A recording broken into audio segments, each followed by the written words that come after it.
महाराष्ट्र के उल्लासनगर से श्री वसंत दास शाह दरबार से आए संत श्री कालीराम साहिब से हमारे संवाददाता सागर बथुआ ने खास बातचीत की है। क्या कुछ दिखाते हैं। मेरे साथ सिंधी समाज के एक वरिष्ठ संत, जाने माने संत हैं जो महाराष्ट्र उल्लासनगर से हैं। आइए उनसे जानते हैं कुछ विशेष बातें और एक विशेष मुलाकात कर रहे हैं के न्यूज़ के माध्यम से। मेरे साथ संत साईं कालीराम दास साहिब जी हैं। उनके चरणों में श्री कोटि कोटि नमन करते हुए आज उनसे कुछ सवालों के जवाब चाहते हैं। आपके चरणों में कोटि कोटि नमन। सबसे पहले एक जानकारी लेना चाहता हूँ कि सिंधी समाज के जितने भी आजकल शादी ब्याह हो रहे हैं उसमें से कुछ परसेंट ऐसा हो रहा है कि जो बेटियाएं घर जा रही हैं तुरंत तलाक के ऊपर बात आ जा रही है। कुछ ना कुछ ऐसा मुद्दा कारण बन रहा है, ऐसा क्यों? मेरी तरफ से सबसे पहले के न्यूज़ के सभी पदाधिकारियों को बहुत बहुत शुभकामनाएं, आशीर्वाद, दुआएं दरबार साहब की तरफ से। सबसे पहले मैं आपको दरबार की जानकारी दूं कि ये दरबार सिंधियों का महान स्थान पूज्य सदगुरु साईं वसंत शाह दरबार आसाउतड़ नाम से प्रसिद्ध है। आसाउतड़ मतलब दुआएं पूरी करने वाला दरबार, जहां से कभी कोई खाली नहीं जाता।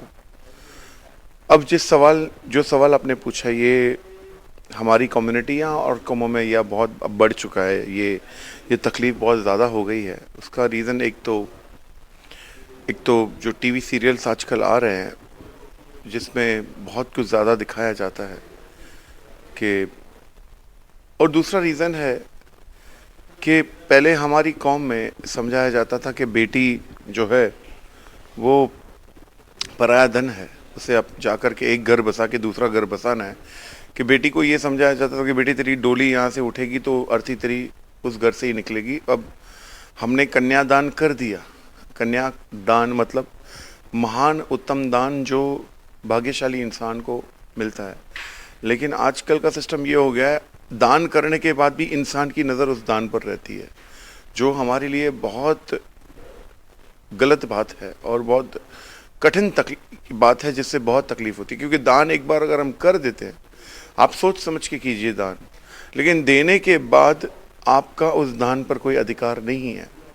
लेकिन आजकल होता क्या है, बेटी घर पहुंचती नहीं है, अपने ससुराल पहुंची नहीं हो, दूसरे दिन सुबह माँ का फ़ोन आ जाएगा, बेटी क्या हाल है, सास ध्यान रख रही है, ससुर ध्यान दे रहा है, पति ध्यान दे रहा है, ये हो रहा है, वो हो रहा है, ऐसे हो रहा है। और बेटी भी फिर, और आजकल सबसे ज़्यादा यही देखा गया कि पूरा दिन मायके से अटैचमेंट रहता है।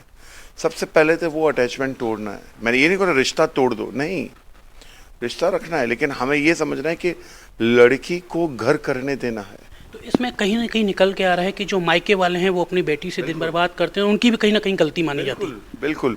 अगर हमने अपनी बेटी को सपोर्ट करना छोड़ दिया कि बेटा तेरा घर वही है, हमने तुझे दान दे दिया है, तेरा दान हो चुका है, इसके बाद हमारा तेरे साथ ठीक है, तू आ हमारे पास, खा के जा, पी के जा, रह के जा, 2 दिन 4 दिन 5 दिन 8 दिन, लेकिन हमसे ज़्यादा कोई उम्मीद मत रखना।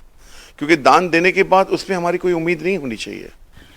वसंत शाह दरबार की तरफ से हमारी सिंधी समाज व अन्य समाज की तरफ जो भी हमारी बेटियां हैं जो शादी करके जा रही हैं, उनके बाद ये सब हो रहा है, उनको वसंत शाह दरबार की तरफ से क्या संदेश है?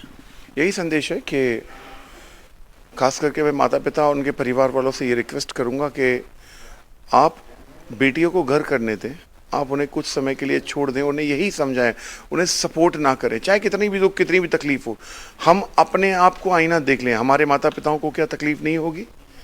किस घर, ऐसा कौन सा घर है जहाँ बर्तन नहीं खड़कते होंगे? हर घर में बर्तन खड़कते होते हैं, झगड़ा प्रेम हर जगह होता है। उसका ये मतलब नहीं कि हम बेटी से कहते बेटा तू आ जा, हम तेरे साथ बैठे हैं, कोर्ट में केस कर दिया, ये कर दिया, वो कर दिया। ये सपोर्ट हमें नहीं करना है। हमें अपने बच्चों को ये समझे बेटा जो भी है, कुछ भी है, तुझे वहीं रहना है। हमारे राजधानी रायपुर के साथ साथ पूरे भारत में कहीं ना कहीं नशे का कारोबार बढ़ता जा रहा है। जो हमारे युवाएं हैं, युवा पीढ़ी है, आजकल तो दिखाई दे रहा है जो हमारी बच्चियां हैं वो भी नशे में कारोबार में दखलती जा रही हैं, दिन भर नशा। तो इसको लेके कि युवाओं को क्या संदेश देंगे? युवाओं को यही संदेश है कि हमारा ध्यान आध्यात्म की तरफ ज़्यादा होना चाहिए। और लोग कहीं ना कहीं आध्यात्म को भी गलत तरीके से रहते हैं। जैसे कितने लोगों को मैंने देखा है कि भैया भोलेनाथ जी का फोटो दिखा दिया कि वो चरस पी रहे हैं, तो लोग भी लग गए चरस पीने में, भांग पीने में। अरे वो भोलेनाथ हैं। सबसे पहले तो भोलेनाथ ने किया क्या? अगर उन्होंने नशे का सेवन किया भी तो उन्होंने अपनी भक्ति के लिए किया, उन्होंने अपनी समाधि के लिए, एक बार अगर उन्होंने भांग पी ली तो वो समाधि में लीन हो गए हजारों सालों तक।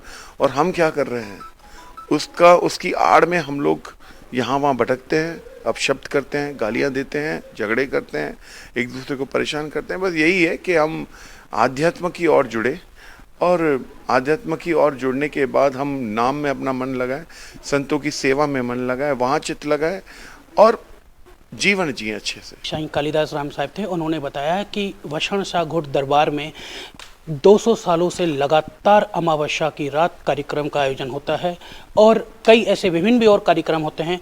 हम अगले एपिसोड में और संजय से मुलाकात करके और कुछ भी जानकारी लेते रहेंगे। सागर बत्रा, के न्यूज़, रायपुर।